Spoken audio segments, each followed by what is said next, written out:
ಇದು ಬಟ್ಟೆಗೆಲ್ಲ ತಾಗಿದ್ರೆ ಬಟ್ಟೆ ಹರಿದೋಗ್ತದೆ, ಚರ್ಮಕ್ಕೆಲ್ಲ ತಾಗಿದ್ರೆ ಹೇಳೋದು ಬೇಡ ಉಂಟಲ್ಲ. ಅಂದರೆ ಹಣ್ಣಾಗಲಿಕ್ಕೆ ಶುರು ಆದಮೇಲೆ ಮಂಗಗಳು ಕಡಿಮೆ ಆಗ್ತದೆ.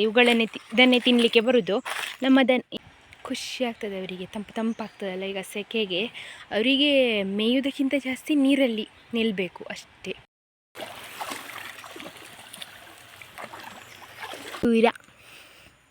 ನಾನು ಅವನನ್ನು ಹುಲ್ಲಿಗೆ ಬಂದಾಗೆಲ್ಲ ಕೊಂಡಾಟ ಮಾಡೋದು, ಇಲ್ಲ ಸಿಗೋದಿಲ್ಲವ.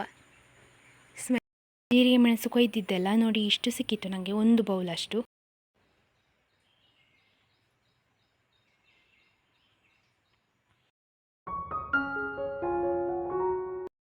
ಹಾಯ್ ಎಲ್ರಿಗೂ ಕೂಡ ನಮಸ್ಕಾರ. ಎಲ್ಲರೂ ಹೇಗಿದ್ದೀರಾ? ಎಲ್ಲರೂ ಆರಾಮ ಸೌಖ್ಯ ಅಂತ ಅಂದ್ಕೊಳ್ತಿದ್ದೇನೆ.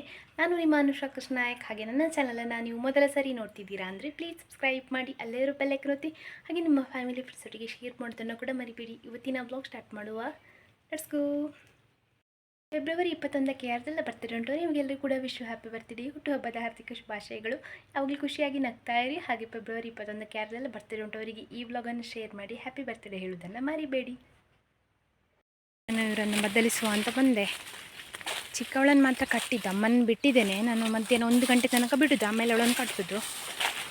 ಅಲ್ಲಿ ತನಕ ಮೇಯ್ತಾ ಇರ್ತಾಳಲ್ಲ, ಹಾಗೆ ಸ್ವಲ್ಪ ಬಜಾವಸ ತಗೊಂಡು ಹೋಗುವ ಅಂತ ಬಂದೆ. 10:30 ಕಳೀತು, ಆಗಲೇ ಬೇಗ ಬಿಟ್ಟಿದ್ದೇನೆ ನಾನು ಅವರನ್ನು.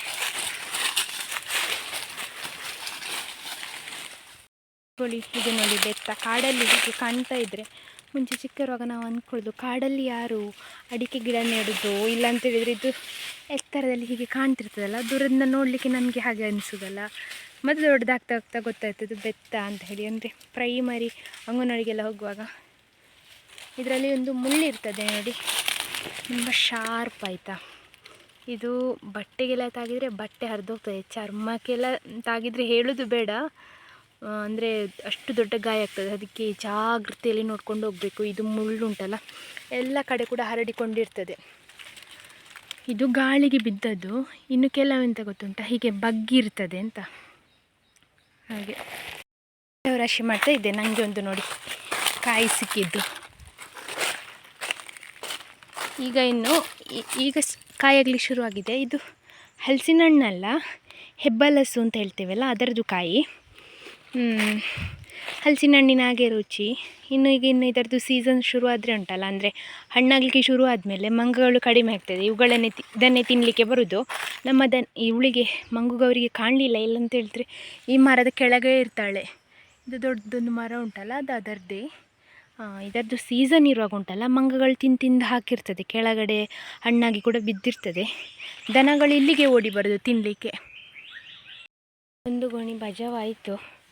ನಾನು ಕೋಲಿ ಬಿಟ್ಟಿದ್ದೇನಲ್ಲ, ದನಗಳು ನೋಡಿ. ಅವಳಲ್ಲಿದ್ದಾಳೆ, ಮಗಳು ಇಲ್ಲಿದ್ದಾಳೆ. ಈಗ ಎಂತ ಇಲ್ಲ ಆಯಿತಾ, ನಾನು ಕರ್ಕೊಂಡು ಹೋದ್ರೆ ಇವ್ರು ಬರೋದಿಲ್ಲ. ಇವರಿಗೆ ಖುಷಿಯಲ್ಲಿ ಉಂಟು, ಅಲ್ಲಿ ಕರ್ಕೊಂಡು ಬರ್ತೇನೆ. ಅಂದರೆ ಅವರು ಎಲ್ಲಿ ಓಡಿ ಬರ್ತಾರೆ ಅಲ್ಲಿ ಬಂದು ಕಟ್ಟಿ ಹಾಕೋದು ನಾನು. ಹಾಗೆ ಗೋಣಿ ವಜವಾಯಿತು. ನಿನ್ನೆ 2 ಗೋಣಿ ಕೊಂಡೋದ್ರಿಂದ ಅಷ್ಟು ಸಗಣಿ ಆಗಲಿಲ್ಲ. ಅಮ್ಮ ಇಲ್ಲಿದ್ದಾಳೆ ನೋಡಿ. ಅವಳನ್ನು ಬಿಟ್ಟಿದ್ದೇನೆ. ಮಧ್ಯಾಹ್ನ 1 ಗಂಟೆ ತನಕ ಬಿಡೋದು, ಮತ್ತು ಒಂದು ಕಡೆ ಕಟ್ಟಿ ಹಾಕಿ 3 ಗಂಟೆ ಮೇಲೆ ಕರ್ಕೊಂಡು ಬರೋದು. ಮಗಳು ಅಲ್ಲಿದ್ದಾಳೆ, ನಿಮಗೆ ಕಾಣಲಿಕ್ಕಿಲ್ಲ. ಹಾಗೆ ಈಗ ಇನ್ನು ಬಿಸಿಲಲ್ಲ, ನೆರಳಿರುವಲ್ಲಿ ಕಟ್ಟಿ ಹಾಕೋದು, ಅಂದರೆ ಬಿಡೋದು. ಅವರಿಗೆ ಬೇಕಾದಲ್ಲಿ ಮೇಯ್ತಾರಲ್ಲ. ಅವಳ ಅಮ್ಮ ಮೇಯ್ತಾಳೆ, ಮಗಳು ಸಹ ಮೇಯ್ತಾಳೆ. ಇರುವಲ್ಲಿ ಕಟ್ಟೋದು. ಇನ್ನೊಂದು ಸ್ವಲ್ಪ ದಿವಸ ಅಡ್ಜಸ್ಟ್ ಮಾಡಬೇಕು, ಮೊದಲ ಮಳೆ ಬರೋ ತನಕ, ಚಿಗುರುವ ತನಕ ಸೊಪ್ಪು. ಹಾಗೆ ಮತ್ತು ಗಾಳಿ ಬೀಸ್ತಾ ಇರ್ತದಲ್ಲ, ತಂಪುಂಟು. ಪಂಪ್ ನಿಲ್ಲಿಸಲಿಕ್ಕೆ ಬಂದೆ. ಹಾಗೆ ಅಮ್ಮ ಇರಲಿಲ್ಲ, ಅವಳು ನೀರ ಹತ್ರ ಬಂದಿದ್ಲು. ಮಗಳು ಕೂಡ ಬಂದಳು ಈಗ ಹೊಳೆಗೆ. ಅವಳು ಮಂಗು ಇದ್ದಾಳಲ್ಲ, ಆಲ್ರೆಡಿ ಒಮ್ಮೆ ನೀರು ಕುಡಿದು ಮೇಲೆ ಬಂದದ್ದು. ಈಗ 2ನೇ ಸಲ ಇಳಿತಿದ್ದಾಳೆ. ಮಗಳಿಲ್ಲಲ್ಲ, ಹಾಗೆ ಕಂಪನಿ ಕೊಡಲಿಕ್ಕೆ ಎಂತಾಳ ಅವಳು ಅಲ್ಲಿದ್ಲು. ಹೀಗೆ ನೀರು ಕುಡಿದು ಅಲ್ಲಿಂದಾಗಿ ಹೀಗೆ ರಿಟರ್ನ್ ಆಚೆಗೆ ಬರ್ತಾ ಇದ್ದಾಳೆ. ಮಗಳು ಈಗ ಬಂದು ನೀರಲ್ಲಿ ಇಳಿದ್ಲು ಅಂತ ಒಟ್ಟಿಗೆ ಇವಳು ಸಹ. ಖುಷಿ ಆಗ್ತದೆ ಅವರಿಗೆ, ತಂಪಾಗ್ತದಲ್ಲ ಈಗ ಸೆಕೆಗೆ. ಅವರಿಗೆ ಮೇಯುವುದಕ್ಕಿಂತ ಜಾಸ್ತಿ ನೀರಲ್ಲಿ ನಿಲ್ಲಬೇಕು ಅಷ್ಟೇ. ಈಗ ಇಲ್ಲಿ ನಂದೊಂದು ಅರ್ಧ ಗಂಟೆ ವೇಸ್ಟ್ ಆಗ್ತದೆ, ಯಾಕಂದರೆ ಅವ್ರು ನೀರಿಂದ ಮೇಲೆ ಬರೋದೇ ಇಲ್ಲ. ಅದೊಂದು ಕೊಕ್ಕರೆ ಸಹ ನೀರಲ್ಲಿ ನೋಡಿ ಅಂತೆ ಹಾಕೊಳ್ಳಿ, ಅದಕ್ಕೆ ಸಹ ಜಾಳಿ. ನಾನು ತೋಟಕ್ಕೆ ಬಂದಾಯ್ತಾ, ಅದು ಮೆಣಸು ಕೊಯ್ಯುವ ಅಂತ. ನನಗೆ ಸುಮಾರು ಜನ ಕಮೆಂಟಲ್ಲಿ ಹೇಳಿದ್ರಿ, ಉಪ್ಪು ಹಾಕಬೇಕು ಹಾಗೆ ಹೀಗೆ ಅಂತ. ಅದನ್ನು ಅದು ತೂತು ಕೂಡ ಮಾಡಬೇಕಲ್ಲ, ಅಂದರೆ ಅದಕ್ಕೆ ಗಾಯ ಹಾಕಬೇಕಲ್ಲ. ಈ ಚಿಕ್ಕ ಚಿಕ್ಕ ಮೆಣಸಿಗೆ ಗಾಯ ಹಾಕುವಷ್ಟರಲ್ಲಿ ಎಷ್ಟು ಹೊತ್ತಾಗ್ಬೋದು ಮರೆ. ನಾನು ಅದೇ ಯೋಚನೆ ಮಾಡ್ತಿದ್ದೇನೆ ಆಗದಿಂದ. ಕೊಯ್ಲಿಗೆ ಸಹ ಒಂದು ಸ್ವಲ್ಪ ಹೊತ್ತು ಬೇಕಲ್ಲ ಈಗ, ಅದಲ್ಲದೆ ಅದಕ್ಕೆ ಗಾಯ ಹಾಕಲಿಕ್ಕೆ ಇನ್ನೊಂದು ಸ್ವಲ್ಪ ಹೊತ್ತು ಬೇಕು. ಗಣಿ ಇದ್ದಾರಲ್ಲ ಅವ್ರ ಹತ್ರ ಒಂದು ಚಾಕು ಕೊಟ್ಟು ಕೂತ್ಕೊಳಿಸೋದು, ಹೇಗೂ ಕ್ರಿಕೆಟ್ ನೋಡ್ತಾರಲ್ಲ ಸಂಜೆ. ಹೇಗುಂಟು ಐಡಿಯಾ ನಂದು? ಸಾಧ್ಯ ಆದಷ್ಟು ನಾನು ಟ್ರೈ ಮಾಡೋದು. ನನಗೆ ನಾಳೆಗೆ ಒಣಗಿಸ್ಲಿಕ್ಕೆ ಹಾಕಲಿಕ್ಕೆ ಸಿಗ್ತದೆ ಅಂತ ನೋಡಬೇಕು. ಸ್ವಲ್ಪ ಕಾಯಿ ಮೆಣಸು ಶಾಪಲ್ಲಿ ಕಡಿಮೆ ಇದ್ದರೆ ತಗೊಂಡು ಬರಲಿಕ್ಕೆ ಹೇಳಬೇಕು, ಯಾಕಂದರೆ ಅದನ್ನು ಸಹ ಮಜ್ಜಿಗೆಯಲ್ಲಿ ಹಾಕಿಟ್ಟು ಒಣಗಿಸ್ಬೋದಲ್ಲ ಒಟ್ಟಿಗೆ. ಬನ್ನಿ, ಇವಾಗ ನಾನು ಕೆಳಗೆ ತೋಟಕ್ಕೆ ಹೋಗ್ತಾ ಇದ್ದೇನೆ. ಅಲ್ಲಿ 3 ದೊಡ್ಡ ದೊಡ್ಡದು ಗಿಡ ಉಂಟು, ಅದರಲ್ಲಿ ಒಳ್ಳೆ ಮೆಣಸು ಉಂಟು ಮಾತ್ರ. ಜೀರಿಗೆ ಮೆಣಸು ಕೊಯ್ಲಿಕ್ಕೆ ಬಂದಿದ್ದೆಲ್ಲ ತೋಟಕ್ಕೆ, ಹಾಗೆ 2 ಗಿಡದ್ದು ಕೊಯ್ದಾಯಿತು. ಇನ್ನು 1:30 ಆಗ್ತಾ ಬಂತು. ಊಟ ಸಹ ಮಾಡಬೇಕು, ನನಗೆ ಹಸಿವು ಕೂಡ ಆಗ್ತುಂಟು. ಹಾಗೆ ಮನೆಗೆ ಹೋಗುವಂಥ ಹೊರಟೆ. ಈಗ ಕೊಯ್ದದ್ದು ಇಷ್ಟ ಆಯಿತು ನೋಡಿ ಅಂತೆ. 2 ಗಿಡದ್ದು ಎಲ್ಲಿಂಟು? ಹಾಂ, ಇಷ್ಟುಂಟು 2 ಗಿಡದ್ದು. ಇನ್ನೊಂದು 2 ಗಿಡ ಉಂಟು ತೋಟದಲ್ಲಿ, ಅದು ಕೊಯ್ಲಿಕ್ಕೆ. ಮತ್ತು ನಾನು ತೋಟಕ್ಕೆ ಹುಲ್ಲಿಗೆ ಬರ್ತೇನಲ್ಲ, ಆಗ ಕೊಯ್ದುಕೊಂಡು ಹೋಗುವ ಅಂತ.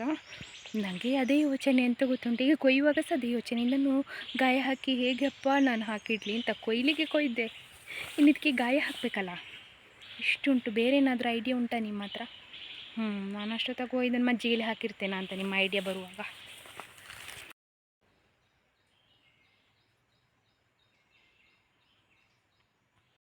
ನಾನು ಕರ್ಕೊಂಡು ಹೋಗ್ಲಿಕ್ಕೆ ಬಂದೆ, ಸಂಜೆ ಆಯಿತು. ಹಾಗೆ ಏನು ಗೊತ್ತುಂಟಾ, ನಾನು ಸಾಧಾರಣ ಹುಲ್ಲಿತ್ತು ಇಲ್ಲಿ ಮೇಯ್ಲಿಕ್ಕೆಲ್ಲ, ಎಲ್ಲ ಹುಲ್ಲು ಮೇಯ್ದು ಖಾಲಿ ಮಾಡಿ ಕೂತ್ಕೊಂಡಿದ್ದಾರೆ. ಅದೇ ಮನೆಯಲ್ಲಿ ಹುಲ್ಲು, ಹಾಳೆ, ಹಿಂಡಿ, ನೀರು ಮತ್ತು ಎಂತೆಲ್ಲ ಕೊಟ್ಟರು ಸಹ ಕರಿತಾ ಇರೋದು ಅಂತ. ಇಲ್ಲಿ ಆದರೆ ಆರಾಮದಲ್ಲಿ ಒಂದೇ ಒಂದು ಸರ್ತಿ ಕರೆಯೋದಿಲ್ಲ ನಾನು. ಎಂಥ ಇವ್ರದ್ದೊಂದು ಅಭ್ಯಾಸ ಅಂತ ನಂಗೆ ಗೊತ್ತಿಲ್ಲ. ಇಲ್ಲಿ ಸಹ ನೋಡಿ ಆರಾಮದಲ್ಲಿ ಕೂತಿದ್ದಾರೆ, ಆದರೆ ಹಟ್ಟಿಯಲ್ಲಿ ಕೂರ್ಲಿಕ್ಕೆ ಅವರಿಗೆ ಇಷ್ಟ ಇಲ್ಲ. ಅದು ಸಹ ಎಲ್ಲ ಫೆಸಿಲಿಟಿ ಕೊಟ್ಟು ಕೂಡ ನಾನು ಜನಗಳನ್ನು ಕರ್ಕೊಂಡು ಬಂದಮೇಲೆ ನನಗೆ ಸ್ವಲ್ಪ ಕೆಲಸ ಇತ್ತು, ಅದೆಲ್ಲ ಮುಗಿಸಿ ಈಗ ತೋಟಕ್ಕೆ ಬಂದೆ ಸ್ಪ್ರಿಂಕ್ಲರ್ ಚೇಂಜ್ ಮಾಡುವ ಅಂತ. ಮತ್ತು ಆಗ ಸ್ವಲ್ಪ ಜೀರಿಗೆ ಮೆಣಸು ಕೊಯ್ದಿದ್ದೆಲ್ಲ, ಅಲ್ಲೇ 2 ಗಿಡ ಉಂಟು, ಅದರದ್ದು ಸಹ ಸ್ವಲ್ಪ ಕೊಯ್ಕೊಂಡು ಹೋಗುವ ಅಂತ.